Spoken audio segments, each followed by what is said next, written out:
Paano ka ba nagtatrabaho araw-araw, Miss Faye? Ano yung routine mo? Kasi right now, you have 30, tama? 30 employees? 40 plus, I think. 40. 40 plus na sila. 40 The last plus time I na. checked, 45. But then, mostly Dami. doon training. Yeah.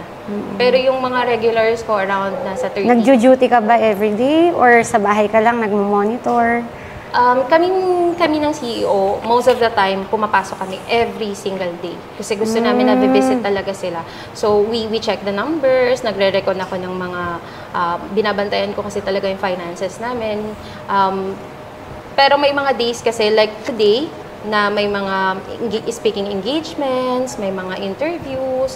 Yun, hindi ako makakapasok sa office, pero I'll make sure na nakapag-endorse ako ng maayos. But the company expects na pumasok ako everyday. Kahit hindi whole 8 hours because may iba pa akong mga engagement. Hindi lang naman dapat nasa team ako kasi I also have other branch and meron din akong ibang mga businesses. So, yun.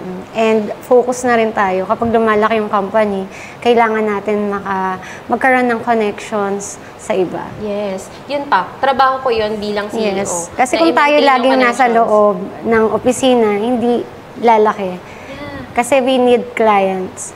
Clients, networks, malaking tulong. At saka, hindi kasi laging motivated. Yes. Let's be honest, hindi tayo laging motivated. And sabi nga nila, para mag-improve ka. Actually, mas mahirap sa atin kasi wala tayong boss. Oo. Tama?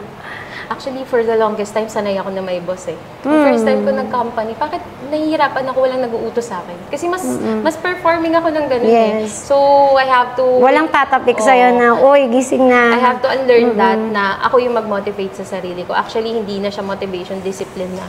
Pero still working, not 100% perfect, still working pa rin.